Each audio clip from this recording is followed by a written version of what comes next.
Hello viewers, நீங்க கேட்டுட்டு இருக்கிறது பிரு ரிவ்யூ. நான் தான் உங்க பிரு. நாம இன்னைக்குள்ள பார்க்க போறது சமீபத்துல ரிலீஸ் ஆன மலையாள படங்கள் தமிழ் டப்பிங்கோட அவைலபிளா இருக்கு. இந்த படங்கள்லாம் பார்த்தே தீரணும் அப்படிங்கிற மாதிரியான லிஸ்ட் அவுட் தான் இந்த வீடியோல பார்க்க போறோம். அப்படி மொத்தமா ஒரு 5 படங்கள் கொண்டு வந்திருக்கேன். இந்த 5 படங்களும் கண்டிப்பா நீங்க நிறைய பேர் பார்த்துருக்கலாம். ஸோ பார்க்காத யாராவது இருந்தீங்க, இந்த ஒரு படம் மிஸ் பண்ணிட்டேன் அப்படின்னா கண்டிப்பா ட்ரை பண்ணுங்க. ஏன்னா 5மே ஒர்த் டு வாட்சபிள். இப்போ ஃபர்ஸ்ட் என்ன படம் அப்படிங்கிறத பார்த்துடலாம். முதல்ல பார்க்க போறது 2024ல இருந்து ரிலீஸ் ஆன நம்ம ஆஷிஃப் அலி நடிப்புல வெளிவந்த லெவல் கிராஸ் அப்படிங்கிற படம். ஸோ இந்த படத்துல நம்ம அமலா பாலும் நடிச்சிருக்காங்க. படத்தோட கதை என்ன அப்படின்னா, நம்ம ஆஷிஃப் அலி வந்து ஒரு லெவல் கிராஸ்ல கேட் மேனா வேலை பார்த்துட்டு இருக்காங்க. அந்த லெவல் கிராஸை தாண்டி போற ஒரு ட்ரெயின்ல இருந்து தவறுதலா நம்ம அமலா பால் கீழே விழ, அமலா பாலை வந்து ரெஸ்கியூ பண்ணி வீட்டுல வச்சு அடைக்கலம் கொடுக்குறாங்க நம்ம ஆஷிஃப் அலி. பட் ஆஷிஃப் அலியோட பிஹேவியர், ஆட்டிடியூட்லாம் பார்க்கக்கூடிய அமலா பாலுக்கு இங்க இருந்து எப்படியாவது தப்பிச்சா போதும் அப்படிங்கிற ஒரு தாட் வருது.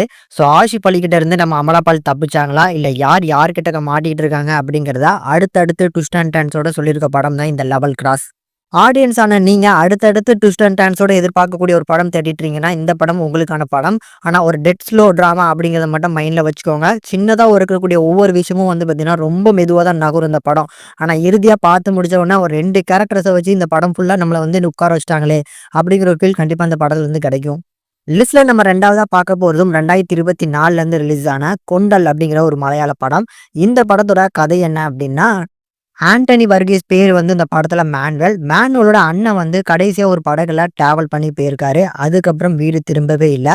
அண்ணனுக்கு என்ன ஆச்சு அப்படின்னு தெரிஞ்சுக்கிறதுக்காக அதே படகுல போய் அந்த படகுல என்ன நடக்குது, கடைசியா அண்ணனுக்கு என்ன நடந்துச்சு அப்படிங்கிறத தெரிஞ்சுக்கிறதுக்காக அந்த படகுல டிராவல் பண்றாப்ல.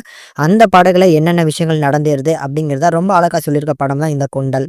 இந்த படத்தோட ஒரு 75% ஃபிலிம் வந்து பார்த்தீங்கன்னா, நடுக்கடல்ல வச்சு நடக்கிற மாரி தான் எடுத்திருப்பாங்க. ஸோ அதில எல்லாமே விஎஃப்எக்ஸ் பண்ணியிருக்காங்களா, ரியலாவே கடல்ல பண்ணியிருக்காங்களா அப்படிங்கிறதே தெரியாத அளவுக்கு ரொம்ப தத்ரூவமா பண்ணியிருந்தாங்க. ஸோ நடுக்கடல்ல வச்சு ஒரு படம் அப்படிங்கிற ஒரு பெட்டர் எக்ஸ்பீரியன்ஸ் இந்த படத்துலேருந்து கிடைக்கும். அதனால ஒரு மஸ்ட் வாட்சபிளாவே சஜெஸ்ட் பண்றேன். லிஸ்ட்ல 3வதா பார்க்க போறது 2024ல இருந்து எடுக்கப்பட்ட தலவான் அப்படிங்கிற திரைப்படம். இந்த படத்துல நம்ம பிஜு மேனன் அண்ட் ஆஷிஃப் அலி தான் லீட் பண்ணி நடிச்சிருக்காங்க. இந்த படத்தோட கதை என்ன அப்படின்னா, நம்ம பிஜு மேனன் வந்து ஒரு ஸ்டேஷன்ல வந்து ஒரு இன்சார்ஜா இருக்கிறாரு. இவர் வந்து ஒரு நேர்மையான அதிகாரியா இருக்கிறதுனால நிறைய எதிரிகளை சம்பாதிச்சு வச்சிருக்காரு. இப்படிப்பட்ட பிஜு மேனனோட ஸ்டேஷனுக்கு வந்து நம்ம ஆஷிஃப் அலி டிரான்ஸ்ஃபர் ஆகி ஒரு நியூ ஜாயினியா அந்த ஸ்டேஷனுக்கு வந்திருக்காப்ல. அவர் வந்த நேரம் வந்து பிஜு மேனன் வந்து ஒரு கொலை பண்ணிட்டாரு. அந்த டெட் பாடி வந்து அவரோட வீட்டுல இருந்து எடுத்திருக்காங்க. அதனால அவர் தான் பண்ணியிருக்காரு அப்படின்னு சொல்லி எல்லாருமே சந்தேகிக்கிறாங்க. அந்த கேஸை உண்மைக்கும் அவர் தான் பண்ணாரா இல்லையா அப்படிங்கிறத கண்டுபிடிக்கிறதுக்காக நம்ம ஆஷிஃப் அலி கிளம்பிறங்குவாரு. அந்த போர்ஷன்ஸ் தான் அந்த படத்தோட மொத்த கதையுமே பார்க்கறதுக்கு நல்ல இன்ட்ரெஸ்டிங்கா இருக்கும். இந்த படத்தோட செகண்ட் ஹாஃப்லாம் தாண்டினதுக்கு அப்புறம் செம வேகமா வந்து பார்த்தீங்கன்னா ஸ்க்ரீன் பிளே நகரும். அடுத்தடுத்து ட்விஸ்ட்டும் வச்சிருப்பாங்க. ஸோ அதில் லாஸ்ட் 1/2 மணி நேரம்லாம் ரொம்ப ஒரு பீக் ஹவர்னே சொல்லலாம். கண்டிப்பா ட்ரை பண்ணி பார்க்கக்கூடிய ஒரு மஸ்ட் வாட்சபிள் தான் இதுவுமே. லிஸ்ட்ல 4வதா பார்க்க போறது 2024ல இருந்து எடுக்கப்பட்ட கோலம் அப்படிங்கிற ஒரு கிரைம் த்ரில்லர். சொல்லப்போனா ஒரு மர்டர் மிஸ்ட்ரி த்ரில்லர் அப்படின்னே சொல்லிடலாம். இந்த படத்தோட கதை என்ன அப்படின்னா, ஒரு சின்ன ஆபீஸ் காட்டுவாங்க. ஸோ அந்த ஆபீஸ்ல பரபரப்பா இயங்கிட்டு இருக்க நேரத்துல பாஸ் வந்து கொஞ்ச நேரத்திலே இறந்து போறாரு பாத்ரூம்ல வச்சு.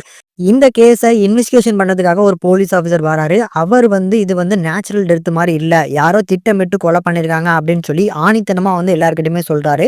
அது உண்மைக்கும் பாசிபிளா, நிஜமாவே வந்து பாத்தீங்கன்னா யாரோ திட்டமிட்டு கொலை பண்ணிருக்காங்களா அப்படிங்கிறத எடுத்து சொல்லக்கூடிய ஒரு படம் தான் இந்த கோலம்.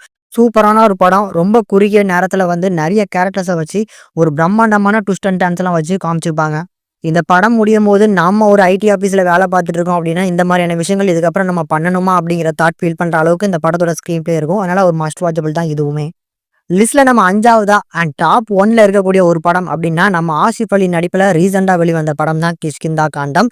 இந்த படம் தாங்க நம்பர் 1. கண்டிப்பா இந்த படத்தை மிஸ் பண்ணிடவே கூடாது அப்படின்னு சொல்லுவேன். ஏன்னா இந்த படம் அந்த அளவுக்கு எனக்கு ரொம்ப பிடிக்கும். படத்தோட கதை என்ன அப்படின்னா, நம்ம ஆசிஃப் அலி வீட்ல ஒரு துப்பாக்கி லைசென்ஸோட இருக்கக்கூடிய ஒரு துப்பாக்கி இருக்கு. ஏன்னா அவர் அப்பா வந்து ஒரு மிலிட்டரி ஆபீசர்.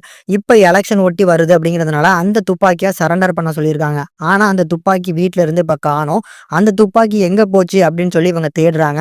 ஏன்னா இவங்க இருக்கக்கூடியது ஒரு வனப்பகுதியை ஒட்டி. அதனால இங்க குரங்குகள் நடமாட்டம் அதிகமா இருக்கும்னால அந்த குரங்கு தான் எடுத்திருக்கு அப்படிங்கிற மாதிரி நம்புறாங்க. உண்மைக்கும் குரங்கு தான் எடுத்துச்சா, இல்ல அந்த துப்பாக்கி எங்க போச்சு அப்படிங்கிறது தான் அந்த படத்தோட மொத்த கதையுமே. அதுக்குள்ள இந்த படத்துல நிறைய சப்ளாட் ஸ்டோரிலாம் வரும். சூப்பரா இருக்கும். ஆனா இந்த படம் முடியும்போது நம்மள பார்த்த நம்ம எல்லாருமே கிறுக்கு பையன்லாம் நினைச்சிட்டாங்களா அப்படிங்கிற தாட்டும் ஃபீல் பண்ணலாம் சில பேர். ஏன்னா அந்த மாதிரி தான் இந்த படத்தோட கிளைமேக்ஸ்ல இருக்கக்கூடிய எண்டிங் மெசேஜ் அப்படி இருக்கும். இந்த லிஸ்ட்ல இருக்கக்கூடிய 5 படங்கள இப்ப சொல்லியாச்சு. இந்த 5 படங்கள்ல எந்தெந்த படங்கள நீங்க பார்த்துட்டீங்க? எந்த படம் உங்களுக்கு ரொம்ப பிடிக்கும்? எந்த படம் நீங்க பார்க்கல அப்படிங்கிறத மறக்காம கமெண்ட் செக்ஷன்ல கமெண்ட் பண்ணுங்க. இந்த வீடியோ பிடிச்சிருந்தா மறக்காம லைக் பண்ணி, ஷேர் பண்ணி சப்போர்ட் பண்ணுங்க.